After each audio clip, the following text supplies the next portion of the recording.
Welcome to Unit 6B Video Lesson 8. The reading to go along with this video is in Section 6.5, and we're going to be talking about all of the different graphs of polar curves. Specifically, rose curves, limacon curves, and other ones, but we're focusing on rose and limacon. You saw lots of shapes when we were graphing these curves in our activity yesterday. The first type of shape is a rose curve. It looks like a pretty flower. That's why it's called a rose curve. Rose curves are of the form r equals a cosine n theta or r equals a sine n theta. It's all about the multiplication. There's no addition, no subtraction. And this n is telling you how many petals.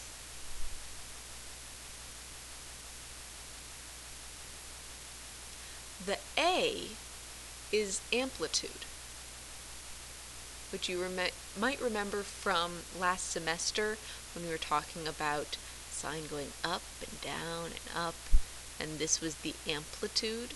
Remember how far from the center? That was the amplitude, that length. A is still the amplitude, it just looks a little bit different. It's how far out from the center you're going. Now, if n is odd, there are going to be n petals. That seems pretty simple. That's telling you how many petals there are. However, if n is even, there are 2n petals. You can remember this because 2n always makes an even number. So you kind of stick with the evens. If it's even, you make it a bigger even. If it's odd, it's just whatever that number is, and it stays odd. So this particular rose has 1, 2, 3, 4, 5, 6, 7, 8 petals. Because there's an even number of petals, n was even. And 2n is the number of petals, so that would have been a 4 equals n. And we doubled it to get 8 petals. Kinda makes sense? I hope so. Now let's talk about symmetry. You'll notice that this is a very symmetrical sort of pattern. There are 3 types of symmetry you could have, and rose curves have 2 of the 3 always. At least 2 out of the 3. All rose curves are symmetrical about the origin. That means that has that rotational symmetry. Rose curves with sine are also symmetric about the y-axis. I'll move that so you can see that. Rose curves made with cosine are symmetric about the x-axis. Now this particular picture happens to be symmetric about all 3, because with an even number of petals, you end up with all 3. With an odd number of petals, you're going to have to choose between x or y-axis symmetry. Now let's see a couple of these, how that would work. So I'm just looking at this. I haven't graphed it, I'm not going to spend all that time, but I want to analyze it. I want to know the shape, symmetry, domain, and range. So the shape, just because I notice this is all multiplication, I notice it's a rose curve. Now how many petals does that have? Well, I look at my n. Since n is even, I'm going to have to say it's 2n curves. That's 8 petals. Now let's talk symmetry. Because it's a rose, it always has origin symmetry. It's symmetric about the origin, and it's symmetric about, because it is sine, the y-axis. Because it is even, it also happens to be symmetric about the x-axis. Now, domain and range. Domain for all of these sine and cosine functions will be all real numbers. For range, you have to figure out what the top and bottom numbers are for that range. And for that, you think, wait a minute, sine of anything can only go up to 1 and down to -1. So 3 times sine of something can go up to 3 times 1 and 3 times -1. That's your range. -3 to 3. Inclusive. That's why we use the square brackets, not the parentheses, because we're including 3 and -3. Can you pause now and try 2 and 3 on your own? Tell me what type of rose it is, because all of these are roses. That means how many petals.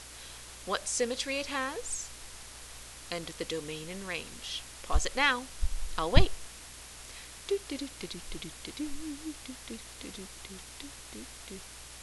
Oh, you're back! Good. Now let's see if you did it right.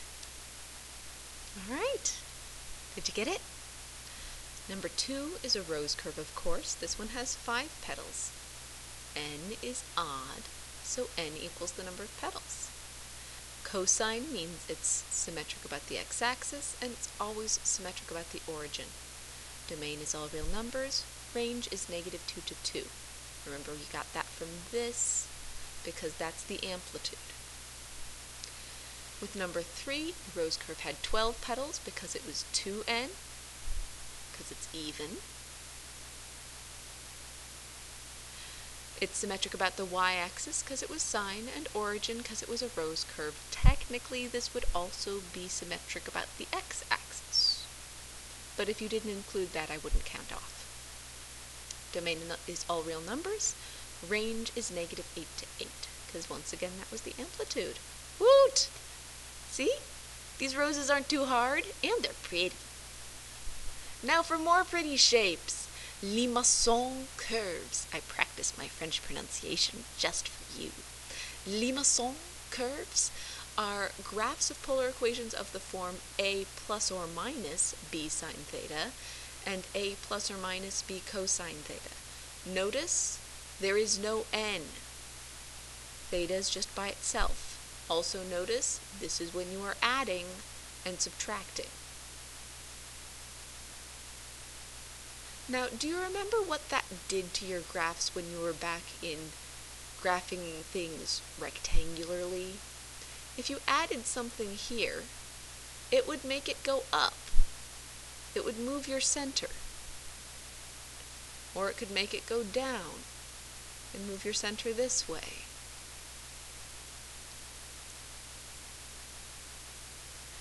In this case, when you add or subtract, it creates these different types of limacon curves, because essentially your center is changing. It's an off-center graph. This first curve is a limacon with an inner loop. This is created when you have some of your graph above the x-axis and some of your graph below the x-axis. But your center line isn't the x-axis. This loop is that part that is the smaller part below the x-axis. This is always created when a divided by b is less than 1. You're always going to have that graph where it's a little bit above and a little bit below, so you'll have that inner loop. The second one is called a cardioid. It's a special type of limacon. It kind of looks like a little heart, only without a point at the end.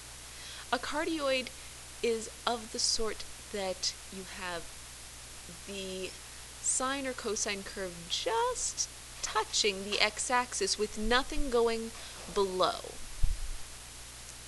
Since nothing's below, you don't have that loop inside, but it does just touch that origin point. In terms of a and b, cardioids are created when a over b equals 1. That's when you're going to have that type of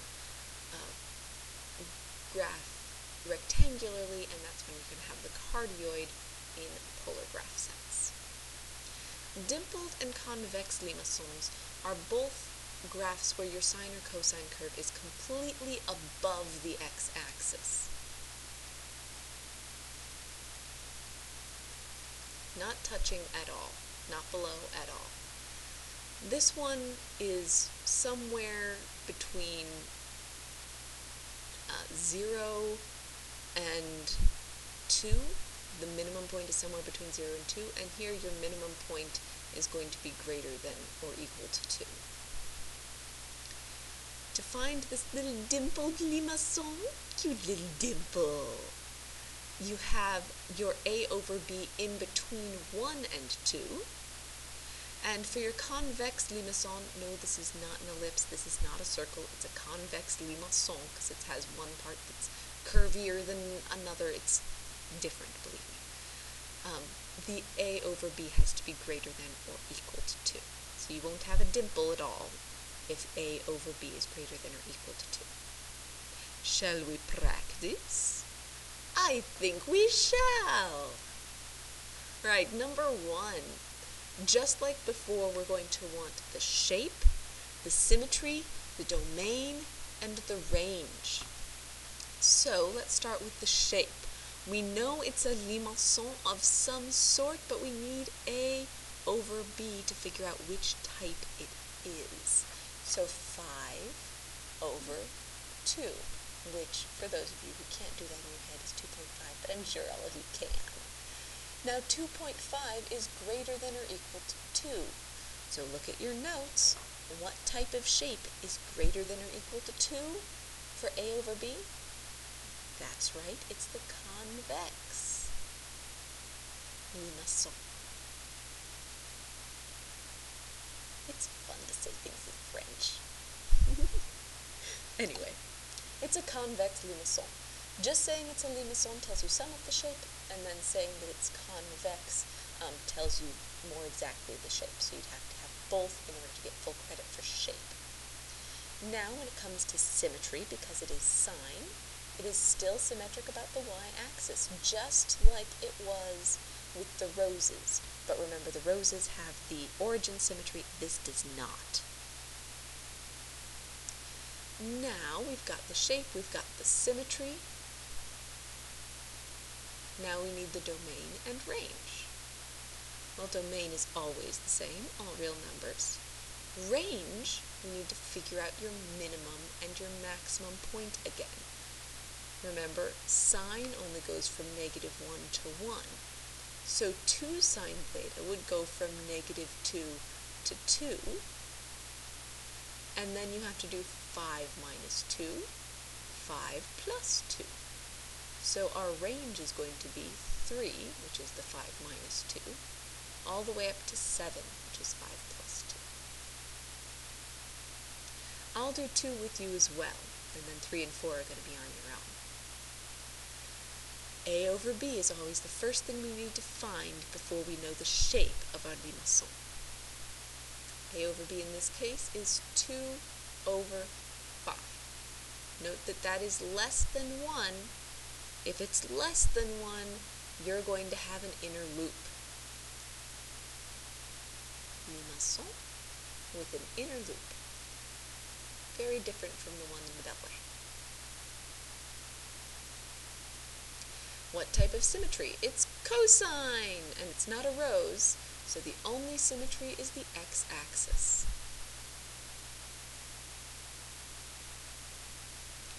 Domain, all real numbers, always, for all of these sines and cosines and all of that. Range, where our lowest point is going to be 2 minus 5, which is -3. Our highest point is going to be 2 plus 5, which is 7.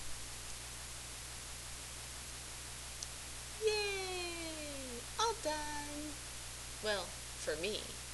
You still have to do 3 and 4. Ha ha ha ha. So pause it, try it, then come back and check your work. I'll wait.